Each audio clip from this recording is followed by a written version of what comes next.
I see a movie about, what they call it, nuclear, power plant, where they're making these nuclear rods. And these people have to go into this clean room, and they get scrubbed and they put on these white suits, huh? Like that, we take refuge and then quickly go into our workplace before we become contaminated again. So we take refuge, we all take refuge together, and we begin speaking about important subjects before we become contaminated with ordinary mind, huh? This is the Tibetan system, we think it sounds pretty good, huh? What do you think? And this is why meditation sessions, personal meditation, always begin with taking refuge, huh? All right, today is, I don't think I said the time yesterday. Maybe because I'm, oh good. Today is Saturday. This is Illinois, as much I know. March 29th, 2008, and we are gathered here in a very beautiful place. Many blessings on this healing location, and it is called Gretchen Jacobson. Huh? My business is called Gretchen Jacobson Energy Healing. Energy healing. And this was called Center for Counseling and Healing Arts, and that name is still out there, although we don't have a counselor in here anymore. All right, well, counselor come for the day. So, today we have, I'm going to just give you an overview of what we're going to talk about our time here today, because your time is all very valuable, and so we need to know what we're going to do, and then we do it. And so, first of all, I want you to know that there will be a coffee break. All right, so that part is set. And the first part of our time here together, we're going to talk about enlightenment, which is a subject that we have not really discussed. That it is an important subject. I'm very curious to learn what you think about what enlightenment is, which is where we're going to start. And then the second part of our time together, we're going to be talking about 3 stages of training that the Hinayana, Mahayana, and Vajrayana practices, and and describing those, so that you actually have a working knowledge of what we are talking about when we talk about meditation practice, particularly in Tibetan Buddhism. Okay, we ready? All right. And so our system, in Tibet, what do they say? Nobody say what they call a boo to a goose. Huh? That's such a funny thing. That people who come to receive teachings never say anything. They just listen, and then they spend a little time sleeping, and then they listen again, and then again they sleep. And however, in the West, I have found that an important dynamic is that a very good way to understand, for you to understand what you're hearing, is by speaking, huh? Like that. It's just a different kind of dynamic. Do not be afraid to ask questions. Just raise your hand, and we're going to be interacting here, talking about enlightenment. So not think that I'm not listening to questions. Huh? So, first question. Now, when we do, I'm always interested in closing the gap between you and perfection. Huh? And so in that way, I am not particularly interested in what the first question is, what is enlightenment? And I'm not particularly interested in what you've read about what is enlightenment. That is of very little importance. That I I expect more coming back into yourself, most people leaning out energetically like this, to pull yourself back and to settle into your own being. And when you do that I want you to be more connected to what you actually believe enlightenment is. Because you are the one who is undergoing a process of transformation. And so what so-and-so said about what is enlightenment actually is of very little importance compared to what you think enlightenment is. And please do not be thinking, oh, if I say this is enlightenment, then the person sitting next to me is going to think that I am silly like that. And please don't think that way. In other teachings, I explain it this way. In other teachings that I have gone into more detail about the dynamics of how you have come to believe and to achieve certain belief systems that may have come to you like injected, you know, in one way I say injected by your mother, your father, your neighbors, your school friends, like this. You have been influenced tremendously, but not in a very delicate way. Sometimes it was pounded into you. You will believe it this way. This is the way the world is. This is what you will believe. What is God? What is enlightenment? And I acquired a kind of a look like a ketchup bottle, and it had kind of a long needle, but a very thick one. And you use it to stick into a roast to put the juice inside of a roast. You've seen those things? Mm-hmm. There must I'm sure there's some technical name, but I'm gonna call it a thing. And so, like that, sometimes very painfully, that you have been injected with ideas that you have accepted energetically, which is the problem, because you could change your mind. In other words, so-and-so has said that enlightenment is a da-da-da-da. It sounds also good, but you actually don't believe it. And this is the problem, that your energetic being and your intellectual beliefs have become separated. And in that way, you have not been able to get the benefit of your own mind, of changing your own mind. And so many different ideas have come up about what is enlightenment. And this is not what they call a primal scream therapy session here. And so we will restrain ourselves to a certain degree. However, I ask you again, what is enlightenment? What is enlightenment? Huh? You know what I mean?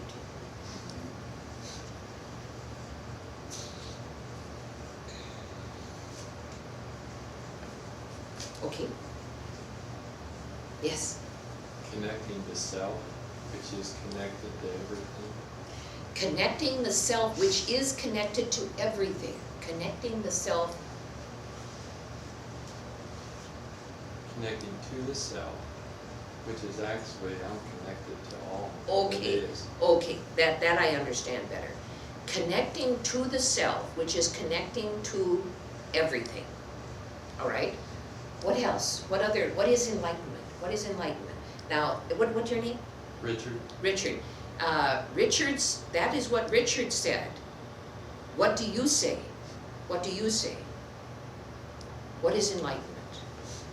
It's very helpful for all of us. Yes, at the back. My enlightenment is growing closer to the divine and understanding my purpose. Growing closer to the divine and understanding your purpose. Okay. All right. All right. Who next? What is enlightenment? Yes. I feel like it's becoming connected to the Buddha within and being able to connect with others from there. Very nice, and I'm watching your face more strongly, and you were not looking, you were looking out, but you were not seeing the world at that moment. Do you realize? Yeah, I can see that. It was like, whoop, everything out here is gone. As you were talking, it was very nice, it was very nice to see that. Actually, that not enlightenment, that is part of the path, but, so I want to shift our discussion, but I liked what you were doing. And that meant that you were listening to the instructions and how to look for the question. What is, you're talking, so far, I'm hearing about process, and I'm not hearing about what is enlightenment. No. In a minute. What is enlightenment? Waking up, Waking up? seeing what really is. Good sense of curiosity. Good sense of curiosity. Getting there, a little ragged around the fringes there. Huh? Like a rug that's been taken out and beaten too many times, that the edges have become frayed, but you still have curiosity. Huh? True? All right. What is enlightenment? What is enlightenment? The only way you're going to do it is by imagining what enlightenment is, yes. A good thing to strive for. A good thing to strive for? Yes, a valuable goal, good thing to strive for, good thinking, good thinking. Yes, dear? An opening of the mind and spirit to possibilities. You're still talking about process. You're still talking about process and not enlightenment. I'm asking you to describe what is enlightenment. I'm very curious, yes? I'm sure I don't know, but what I Oh, see. wait a minute. I think you've said it. What is enlightenment? I don't know. Perhaps. Repeat after me. I don't know. All right, very good. Now you go on and say what you were going to say. Freedom. Freedom. Okay, again, that's talking about process. What would you like to say, Guillermo? I just remember as a child thinking that it was communion with God, and I guess like a full union or communion. With Communion or perfection. union with God? Yes, I like that. I like that. Again, you're talking about process. However, what I'm feeling, and those of you who are sensitive, and who, many of you in this room who are sensitive, it wasn't what Guillermo said, but it was how she said it that made the difference between process and... And feeling it. Yes, yes. Do you understand what I'm saying? Okay, so we're not talking about an intellectual approach today, that I want to be able I want you to feel comfortable in exploring what you already believe, like that. What is enlightenment? I ask again. Good, you're feeling more comfortable. Huh? Who else? What is enlightenment? Yes. Wrestling with what is.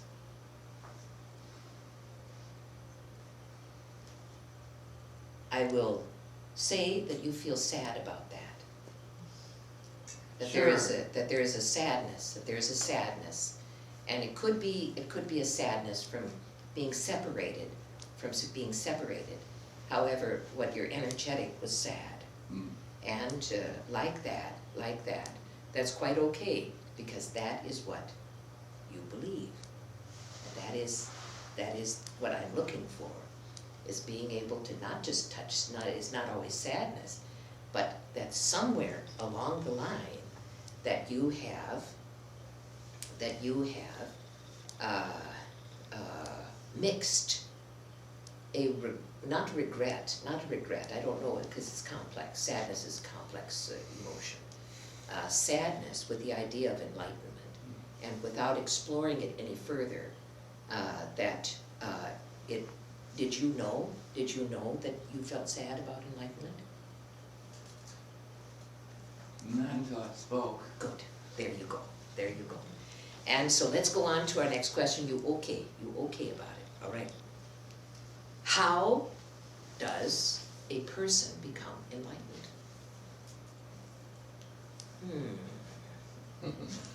Yeah.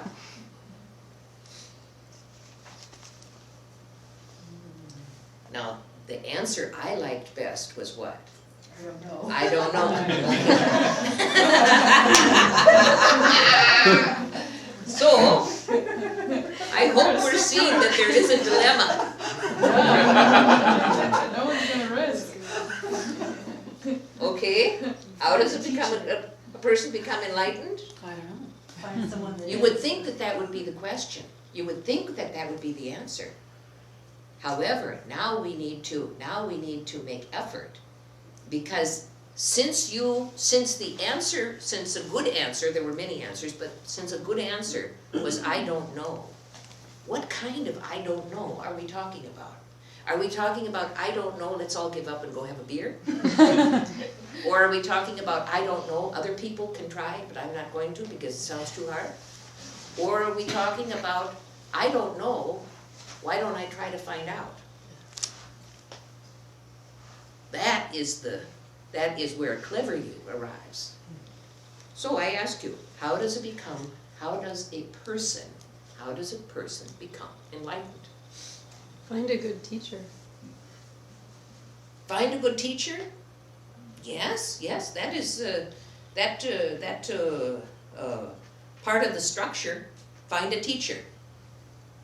Not just a teacher, A spiritual teacher who not is just an a enlightened being. spiritual teacher, because there are many kinds Yes, of spiritual an paths. enlightened spiritual teacher. Enlightened teacher. Find an enlightened spiritual teacher who is, Willing to show you the there way. you go. Now we have a complete sentence. Find someone who is already enlightened, who is willing to show you how to become enlightened. Let's think of a historical character who was like this. Lord Buddha Shakyamuni.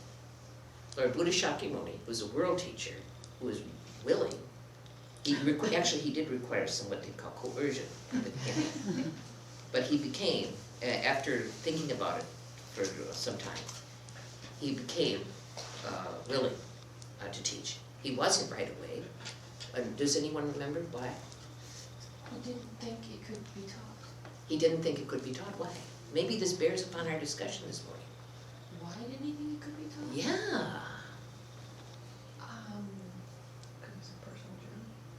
It's what? That It was a personal that's journey. not right. It was a personal journey? It was a personal journey. That meant nothing? He thought it was a personal journey? Go on, No, go on, but- you have something more to say. No, because it's very, if it's so individual, it's very hard to teach individuals to be individual.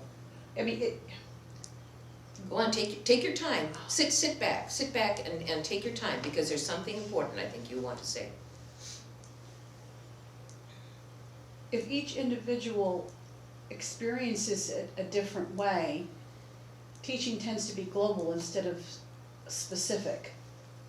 So that it would be very difficult to teach the global to the specific individual in order for them to achieve what they want to. Somebody is going to, what is your name? Leah. Leanne. Somebody asked Leanne a question about what she just said. It starts out, but if that is so, then, But if that is so, how could any of us become enlightened? But aren't teachers just catalysts? I guess. you're asking Leanne, you're not asking me. We're asking Leanne what she mean, because she's thinking about something and she have a very good idea, and she's on the verge of. Well, you asked the question, why did he have trouble, having, let me back up. The question you asked was, why would it be hard? So he has created a process where the global can be individually adapted or attuned to that individual. What is the global? What is it? Okay, let me explain this. Just answer very simply. Just answer very simply from the heart. It doesn't have to be Generic generic. is global, All right. and a relationship with your inner God is very personal. All right. So that's the difference between global and Okay, personal. all right. Teikshin, what was your question?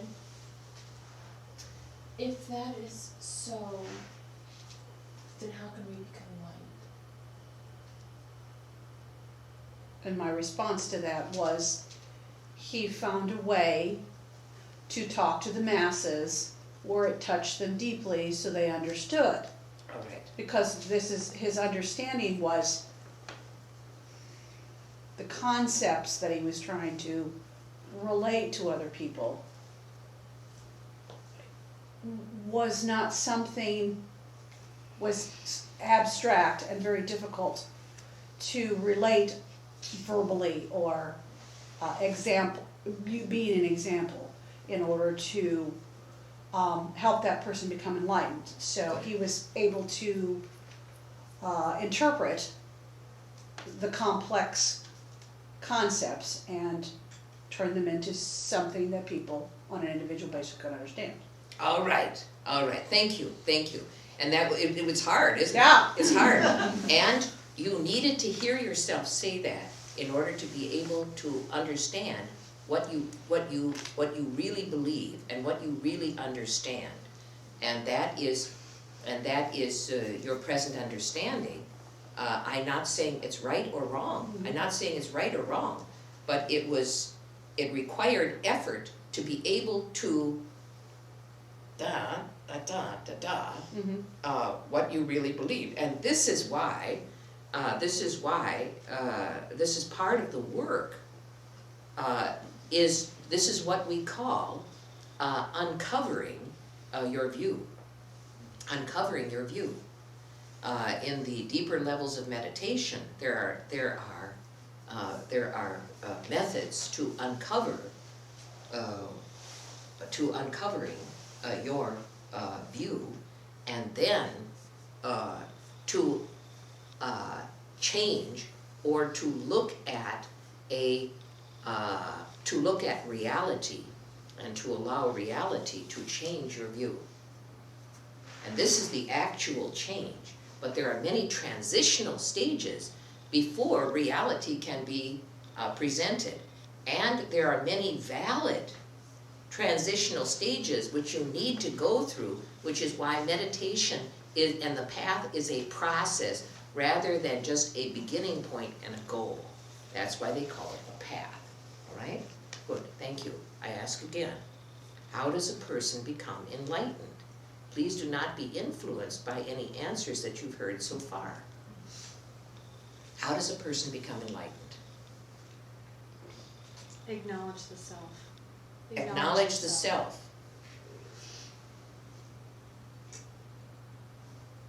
Acknowledge this. What is a self? What is a self? That depends on what each individual is. I mean, To acknowledge your individuality?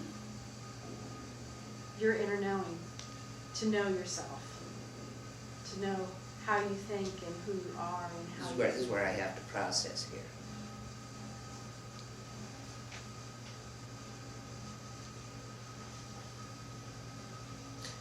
Could we say that you have to see yourself as you are and not from a fantasy position? Yes. Good, thank you, I accept that, If that's what you mean. Yes, it is. Very good, to acknowledge yourself. And so we could talk about the need for honesty, rather than operating from a fantasy position. Very good. And that is, and courage to do that. Yes, all right. How does a person become enlightened? Very good. Being honest with yourself and seeing yourself from where you are and not from a fantasy position. Yes, don't be influenced by any answers you've heard so far. What is enlightenment? Because I want to know what you think. And actually, I think that you want to know what you think.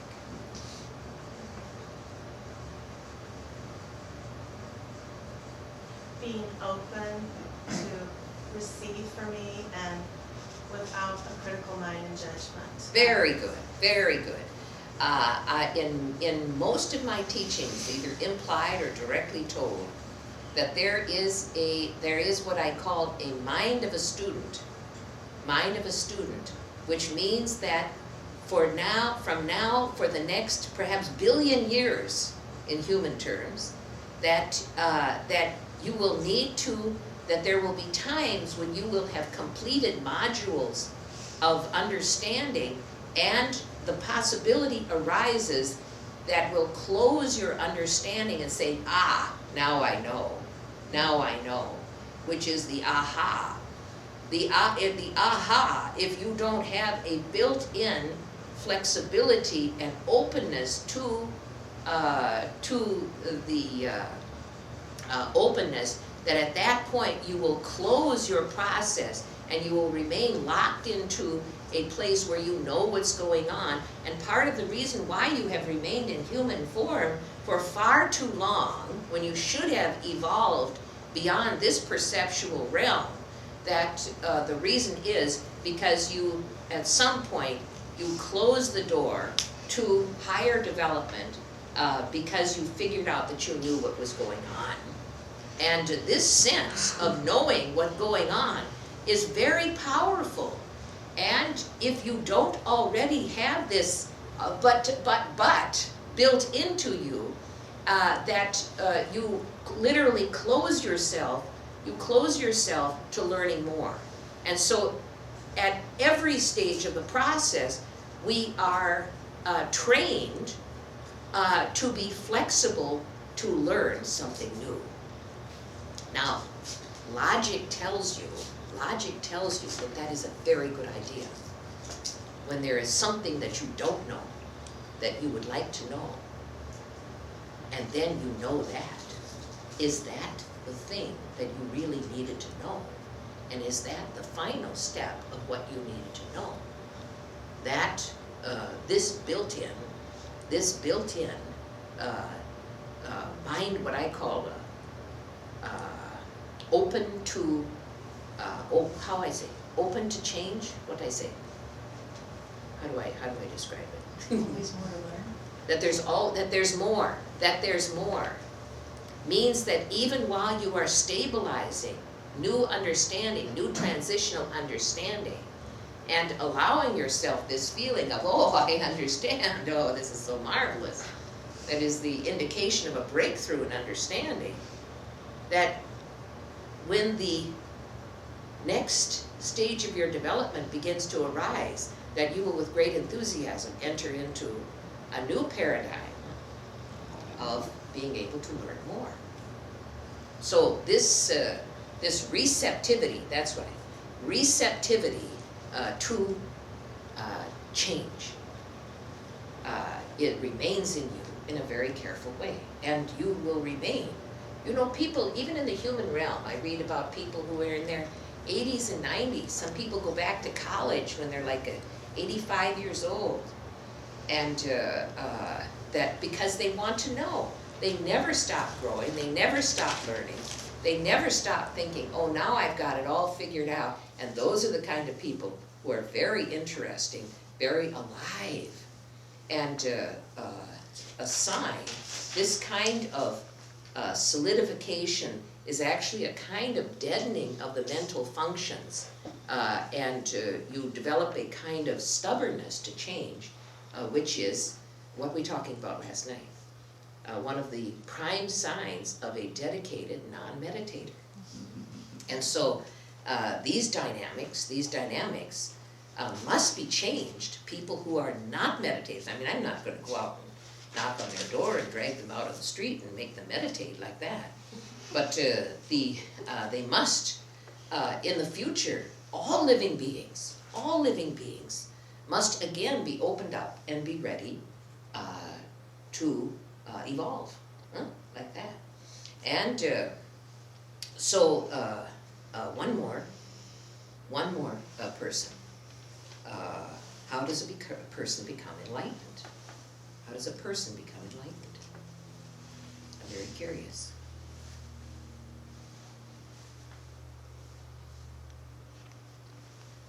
Yes.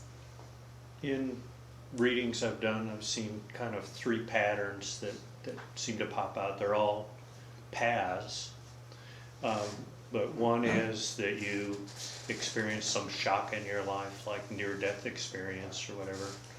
and shed some pieces of a veil to see closer to reality. Another is that you find a teacher who initiates you into a path and kind of pushes you forward at a faster speed.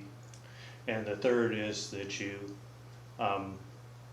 develop your own personal path and clear away karma and look more through the ego and through the lower self into the higher self. That was much too much information. What do you really believe? What do you really believe? How does a person become enlightened? You have to clear away all the stuff No, that you chose prevents that. you. You chose that. That's intellectual. I'm sorry. Right. You chose that. That's not what you really believe, how a person becomes enlightened. Tell me from another place. Tell me from another place. You know, in Tibet, in Buddhism, that among the highest teachings of Buddhism, that they say that everything is empty of inherent existence. These are the highest teachings in Buddhism. And particularly Western people, who have very busy lives like that, they say, why should I fool around with all of these other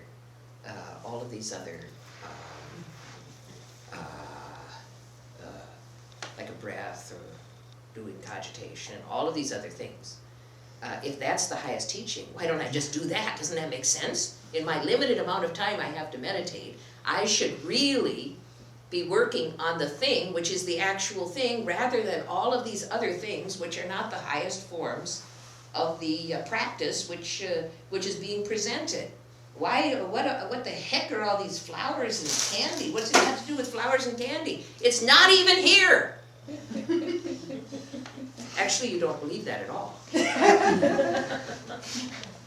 However, intellectually, you can become convinced, and people will say things like, they have a bump in their love life, and they say, who cares? It's not real anyway. You're not even here. I don't need to look, I just can't look at it. You're not even here. You don't even exist. I don't exist, you don't exist, and that's that. Well, you haven't actually solved anything, but you have chosen to intellectually hold a position which may be preventing you from working with your actual view in favor of a position which allows you a kind of coolness and control over variables, so that you don't feel anything. And I am not saying that this actually is in the position of the Pratyekya Buddha, the self-arising Buddha, that comes into a world where there are no guides, there are no teachers, there is nothing there, and they have, by their own determination, that they will find a way to do this. This is the entry. This is literally in a realm. Well, thank you very much. Look who didn't turn off theirs.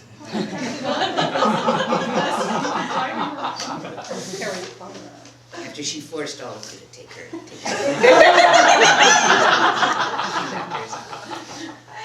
That in a world where the energy of transformation is not even available, that a world or realm has sunk to a level where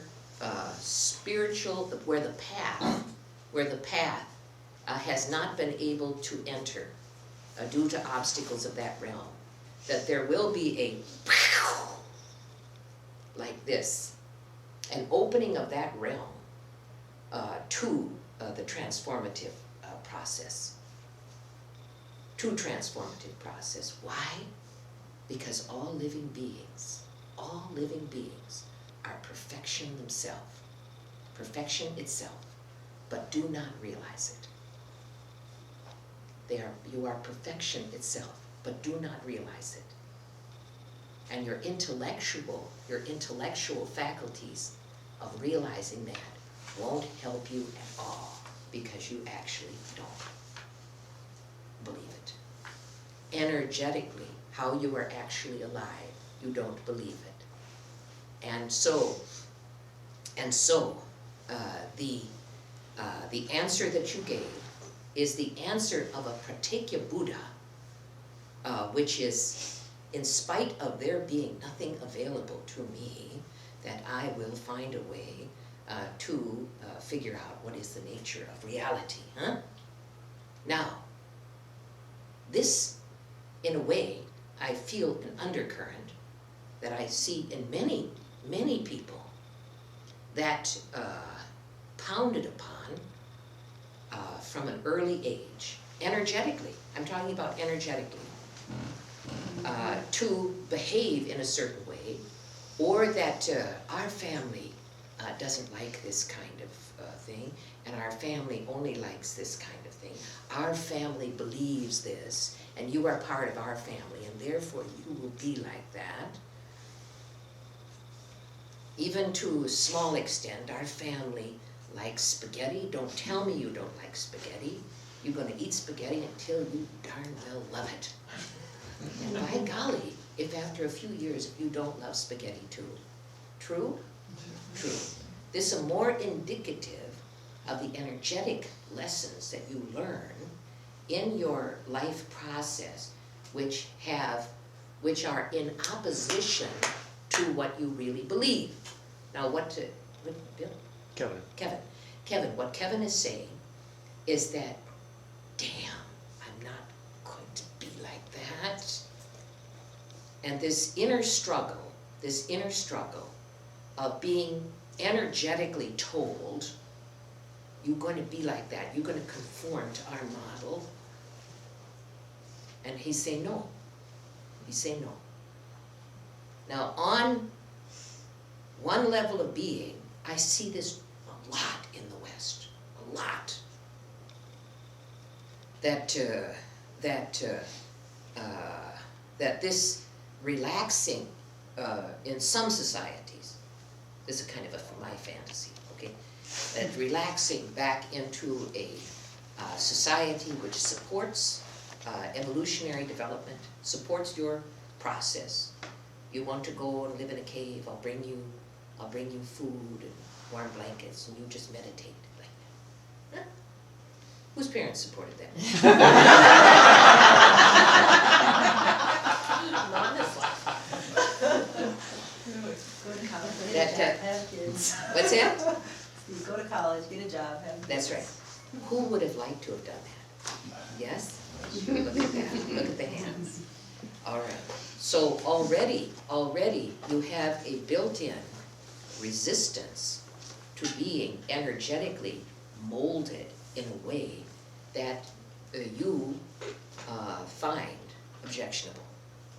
Not just objectionable, but you have developed little stone walls inside because you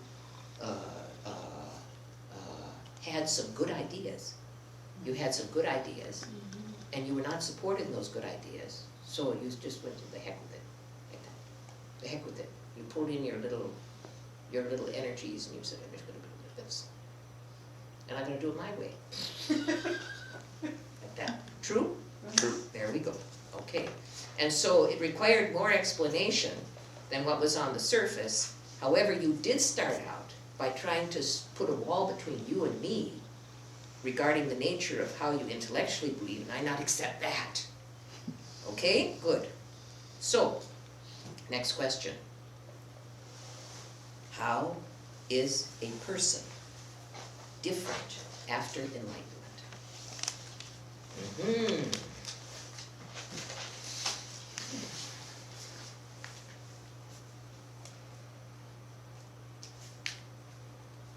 What do you believe? What do you believe? What do you believe is the answer to this?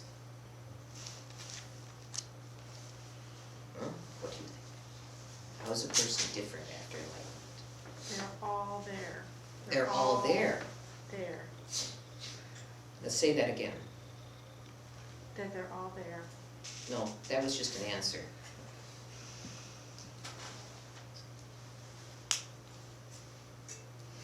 Feeling their completeness, that they are complete, You knowing that they only- are complete. You have such a big idea, you're almost gonna cry and fall on the floor, and yet it is tiny by comparison to the actual answer. Can you believe how big the answer to that question is? It is big. Wow! Wow! Who else? How is a person different after enlightenment? What do you think? Yes, you. How is a person different after enlightenment? Could be anything. I mean, it could be any, I don't care what you're going to say, as long as you try.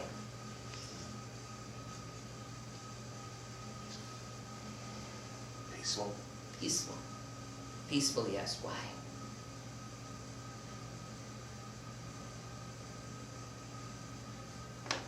I don't have to fight things. Don't have to fight things. All right. So what could that mean? What is it fighting? Trying too hard. Trying too hard? What else? So you're saying that enlightenment is a kind of a relaxation of a struggle. Yeah. You know, we equate the suffering state with the non-enlightened state. So this is one of the primary attracting forces of the toward the enlightened state. That the end of suffering. Very good answer. You believe it, but it hurts to think about it. So be aware that there are some obstacles that you are carrying within you that have to do with transformation, and those obstacles can be reduced and eventually eliminated. It is possible. It is possible like that. Who next? Yes. They're non-judgmental and they're able to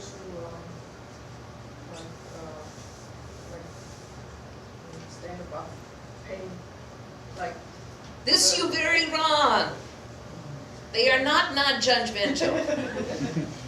They are actually become more discriminating. But I believe that that's what you believe, and thank you for your answer. What they say, defend to the death. You're right to say that. But in this case, how they are different is that they become more discriminating. Why? Who? Huh? Yes. They would become more discriminating because knowing what is, they're more able to say that's not so. Yes, like that. And if you want to call that judgmental, maybe there's another word for it. I call it discriminating. They say that's not so. They look at something and they say that's not so. And that I think is important, like that. Yes. But very good. Yes. How's a person different after enlightenment?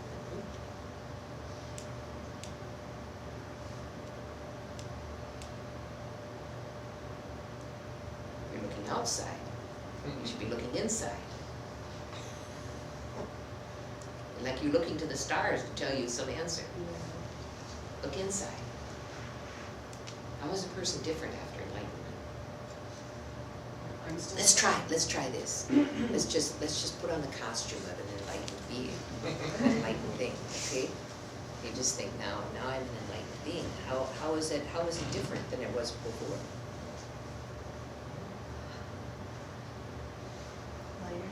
Lighter, yes. Lighter. What else? What else does feel different? What feels different in you when you do that? Yes, back in the front. I feel freedom and peace. Freedom and peace, freedom and peace. What else do you feel? Yes, This goes with discrimination, but I think it would make better choices for yourself. that you feel like you're capable of making better choices? And you do. Good. What else? What it feels different, yes. You know that you're all you'll ever need. That you're all you'll never, ever need? You're all that yourself that you'll ever need. Don't isolate yourself, but I okay you saying that. But I happen to not agree, because it's more like this rather than I'm okay. This is the, what I'm talking about a few minutes ago. Closing oneself off, saying, aha, now I understand. This very thing that you're describing is the very thing which I can't condone. I can't let you do, because you're saying this is safe and I'm not gonna look anymore. They have an old TV show. It says, what is behind door number 1, door number 2, door number 3, or do you want to keep the $50? You say, I think I'll keep the $50. And I'm saying, well, what about, and I'm saying, don't do door number 3. Choose door number 1. I think I'll give you back this and I'll take door number 1. Oh, very good. Big smiles like that. Okay, how is a person, who else want to describe? How is the difference? Yes?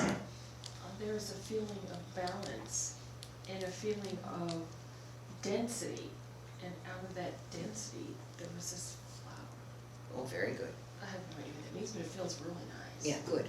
And be aware also that as you are describing, what you are describing are states of mind. They're not intellectual understandings, they're states of mind.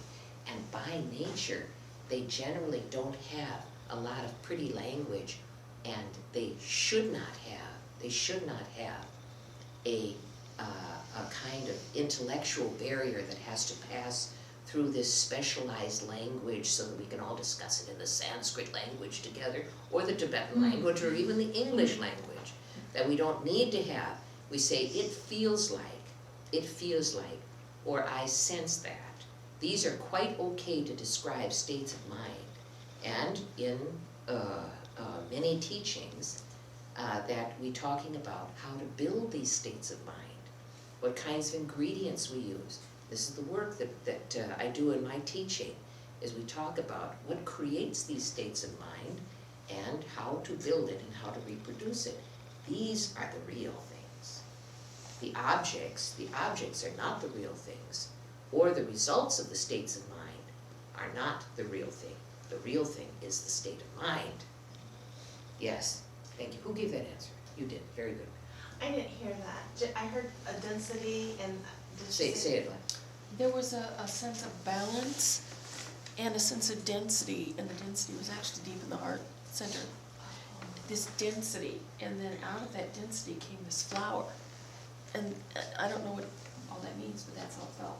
And I will say that Nalon Tikshin, since time immemorial, since I've known her like that has always said, I think this must mean that. And today she didn't say that, so I thought she just let it be. She just let it be, which meant that the state of mind could rest in itself without having to make it into a bundt cake.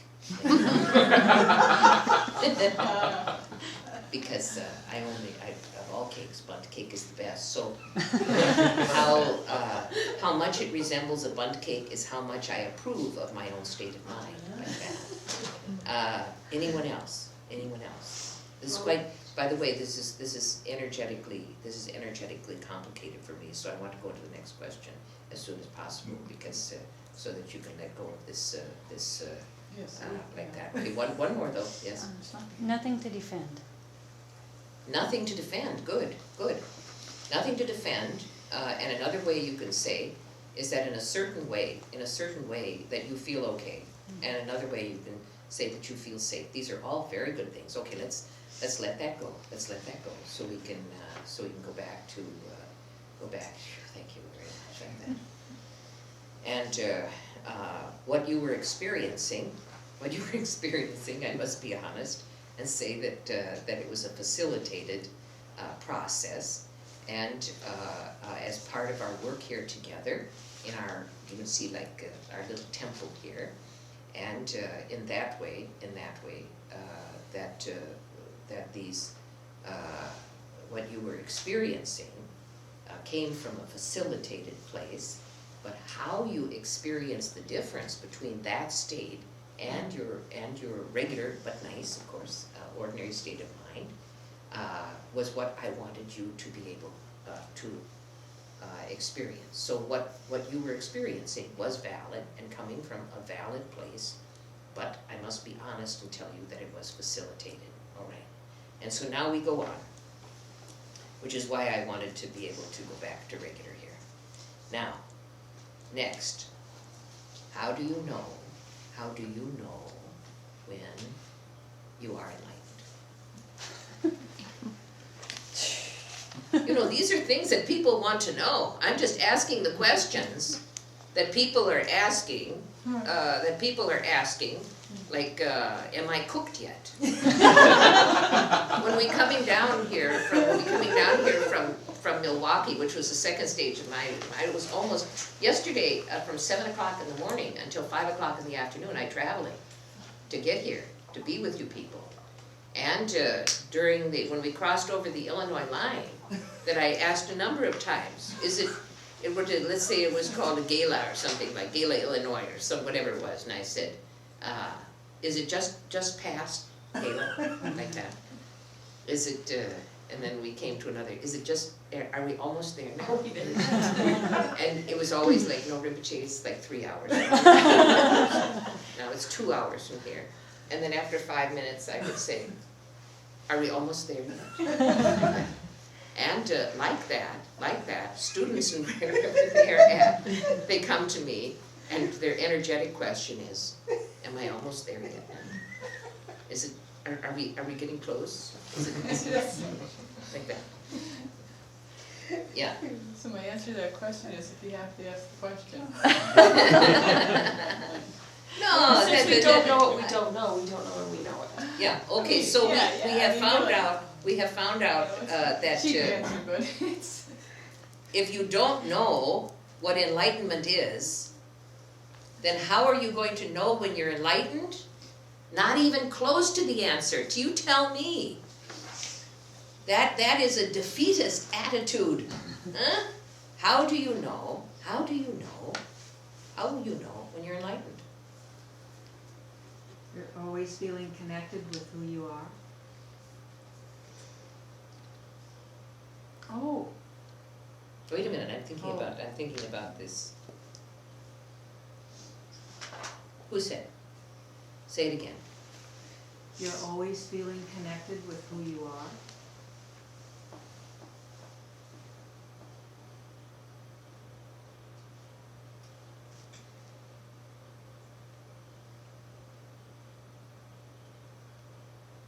I think if we examine that answer using some other, could you please expand on it so that I can get a handle on what you're actually saying? You're actually saying something, but I want to be able to understand it. Just expand a little bit. Kind of like if you answered all the other questions and you get to this one, then it seemed to me like you are kind of in that center of, you are fully who you are, which is, uniquely one, so you would always feel connected with that. There's never a time when you feel disconnected. What is your name? Peggy Burton. Peggy. What I'm hearing is a number of different kinds of training that have been synthesized into a conceptual view that allows another kind of idea about what you already know to emerge. Have you studied and received different kinds of spiritual training? Okay, I see a synthesis happening that is it's like this. You have in your kitchen. You have. I'm sorry. You keep popping here. I can't see. I just turn this way. like that. Oh, here come the crunchy, I'm gonna have you open up 3 or 4 of those, cause the camera every time catch I the didn't know sound that of you was- opening your stuff like that. Go ahead. If you listen to any of the DVDs, you'll be able to hear this very clearly, cause Takshan has her. Okay, anyway, I'm like sorry, this. the Woolies are setting off my allergies. so Oh, I'm sorry, trying. okay. Like this. You go into a kitchen, I'm so sorry. I'm sorry, I'm sorry. You go into a kitchen and you have a bread machine, and you have pepper, and you have graham crackers, and there's some butter there, and there are some bags of cornmeal, about 8 bags, big bags of cornmeal, and you have a couple of knives. What will you make?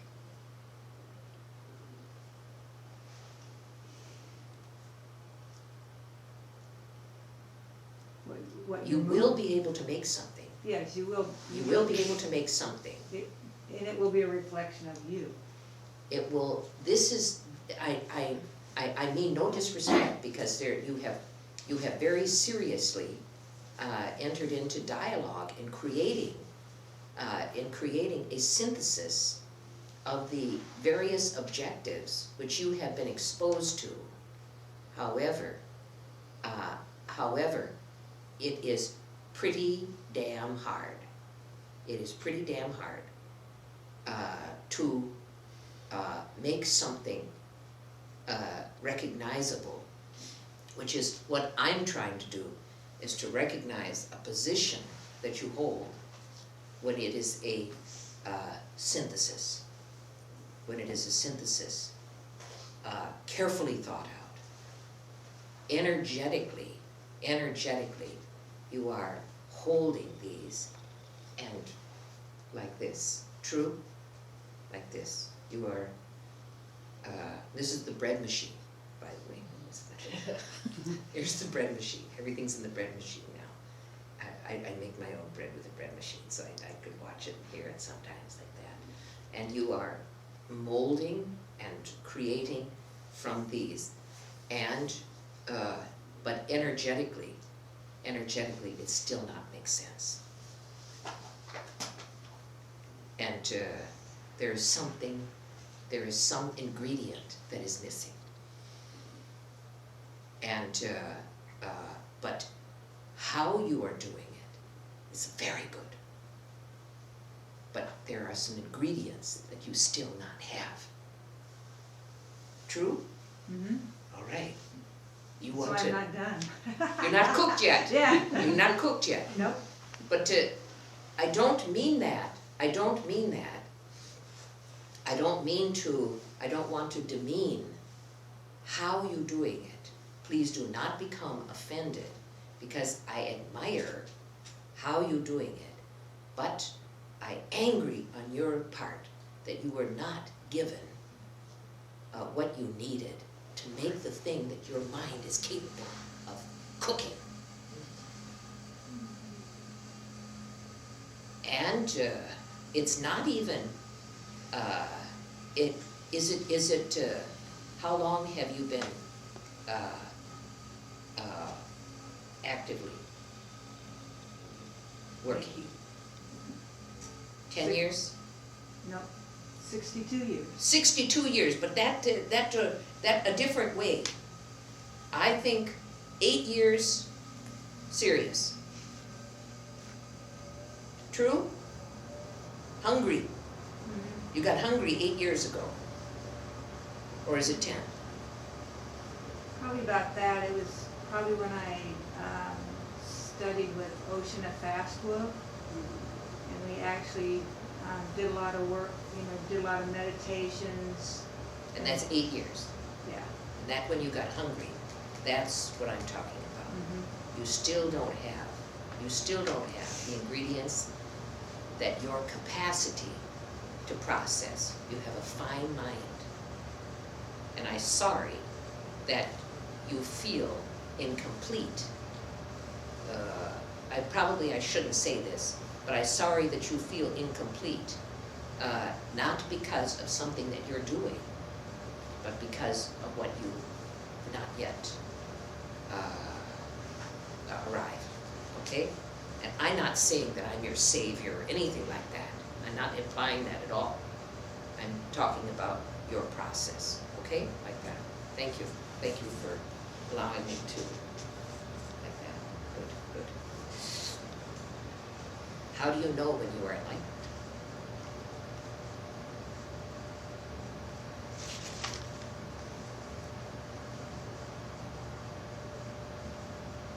How do you know when you're enlightened? Is there any answer to this? Yes. Okay. Feel harmony and balance.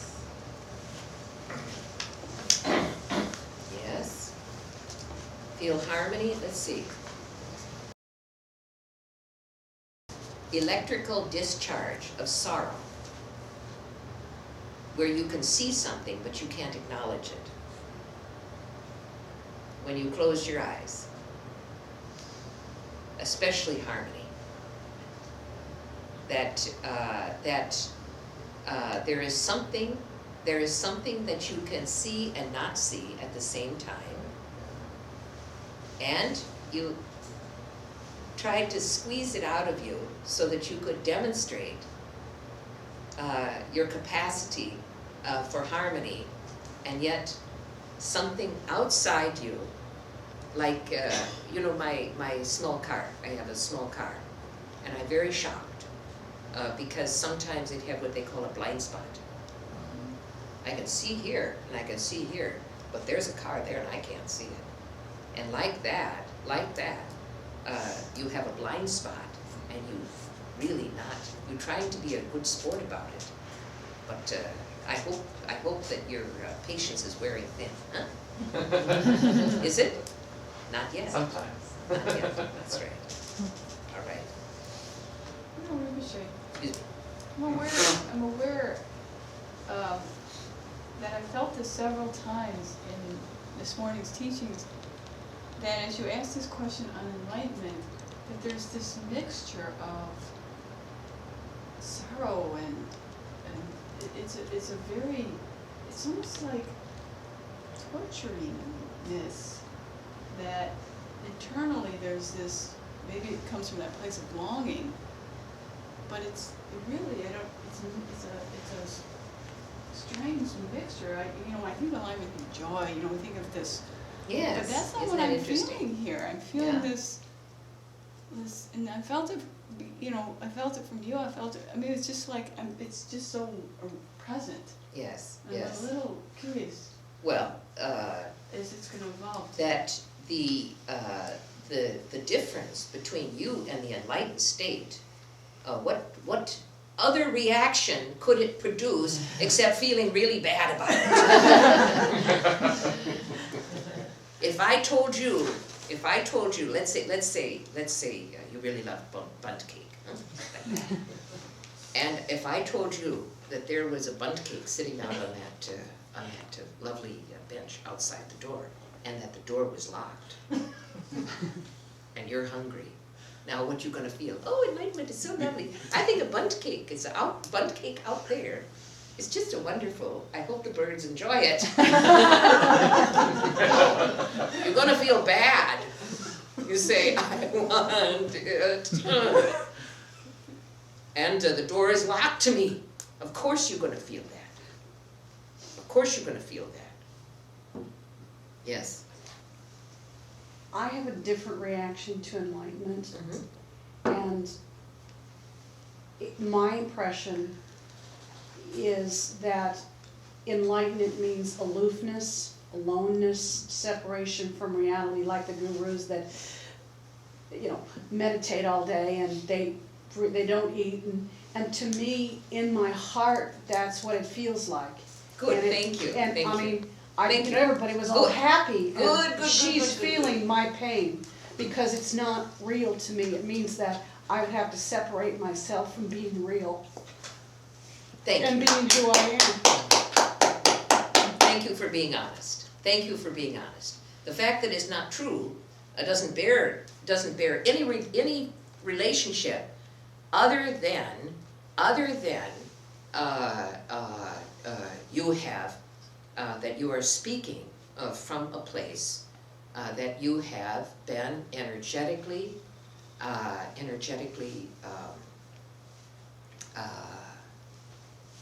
demanded. Now, where it came from is another story. Is another story, and this is part of your personal story. However, looking at it from that viewpoint, it's saying there's somebody who's enlightened, who's sitting outside that door, who is apart from me. That I have no idea how they think. I have no idea what's going on in their head. All I know is that I am locked in this room, and they are out there, and they are enlightened. So, the heck with them. They're the ones with the problem. You see the difference between an energetic knowing and intellectually you have another very different view. But energetically you have become angry that you have been separated from that which you know you should not be separated from, and so you say, I'm okay. It's them who have the problem. They are aloof. They are not going to tell me what they know. They are not sharing with me.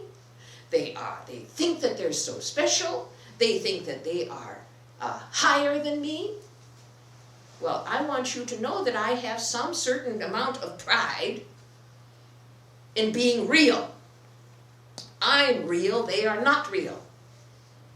They are living in a fantasy which requires them to remain isolated and aloof. And if that is enlightenment, the heck with it. But, on the other hand,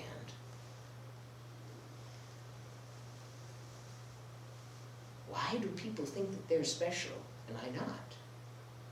You see how energetically complicated your own view can become, and how the path helps you gradually release your anger. I'm not saying that you're an angry person or not an angry person or whatever it is, but energetically, that you have developed an adversarial position toward what I'm going to say, may be true, maybe not true, is a supposed superiority of enlightened beings when they aren't even real. They're living in some kind of fantasy realm like that. All right? Thank you for your answer. Good. How do you know when you are enlightened? That kind of went to another part of the discussion, but that was quite okay. How do you know when you are enlightened?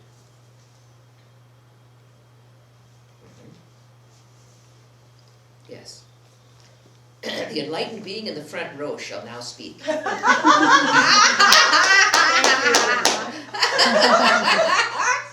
I'm just joking. Really, I'm not giving her a hard time. Never. She never gives me her time. This isn't really an answer to that question, what I think now, but I'm remembering back the way I was taught enlightenment before I'm 8. And people they did have this, I know when you don't attitude. And it was, enlightenment is, it was almost like when enlightenment comes, you're not even there. When enlightenment comes, you dissolve into nothing. And that's what it is. So you know because you wouldn't know anything, you would exist. Oh, okay, interesting. And not only that, but you have to accept that. Because that's the way it is. And I think so that strongly came to the West. Enlightenment is dissolving into nothing, and you have to accept that and smile. That was what it was like. Who's heard this view? Who else has heard this view? Huh? I did not like that, I thought, if that's enlightenment, I don't want it. All right, all right. Okay, interesting, huh? These are, Nirvana, huh? the lower Nirvana. You were the first person that ever said, no. Wrong. Wrong. All right, good. What else have you heard about it? Yes, yes. Well, What's your name back there? Teresa. Teresa. Listening to Leanne, I was hearing too that not so much even with the anger, but the sorrow, that in order to receive these blessings of maybe what we desire, we give up a lot of our own loving relationships with our ones we're connected and we choose to be connected with. But in our mind, we've somehow been taught, maybe it's a Westerner thing, that if you are there, you are standing alone and you leave your spouse and maybe your children behind, and that's sad. So this is what you. So how do you know when you're enlightened? The answer is you've left everything that you liked or been committed to behind. Yeah, that's exactly. Except what? The bundt cake. You have a bundt cake and everything else has been removed? Yeah. Or that you have kicked them out? You have to sacrifice those. You have to sacrifice them. Okay, this is very good discussion here. All right. The fact that it's not true, that bears no relationship to the way that you think it is. This is important, not just for the people in this room, but what about people in the West who need to undergo the process of transformation into another way of being, but they can't because they've been indoctrinated into some very strange ideas about what this enlightenment is, or how you will be, how you will feel, or how you know when you're enlightened, is because there you are, poof, you've disappeared, but you've got a bundt cake. All right, I see bits and pieces of valid path here, which have become fearful causes for fear instead of in a balanced and careful manner. No, it's not like that. It's not like that. Yes. There's a part of me that was pounded that said, yeah, you can't get there. Yeah, exactly. That it's like, You how don't do you know you're gonna get there? But you can't, you're not supposed to. Only Jesus could do that. You can't. All right. And it's like, You stop looking. you stop looking, and You keep every making time a you're movement. looking, Yes. it's like you're hit on the face that, no, you're not supposed to do that, or you're somehow bad if you did that. And it's not logical. Yes, that's right. It's from a child. It's like, Yes. I wanted to be like Jesus when I was a kid. Yes. Like, that's blasphemy. You can't do that. Don't say that. I see. Don't tell anyone. These are very formative of your present attitudes regarding enlightenment, regarding transformation. Is that, and I have to look up here so that where did I look? I'll look at this chair. No, there's no place to look.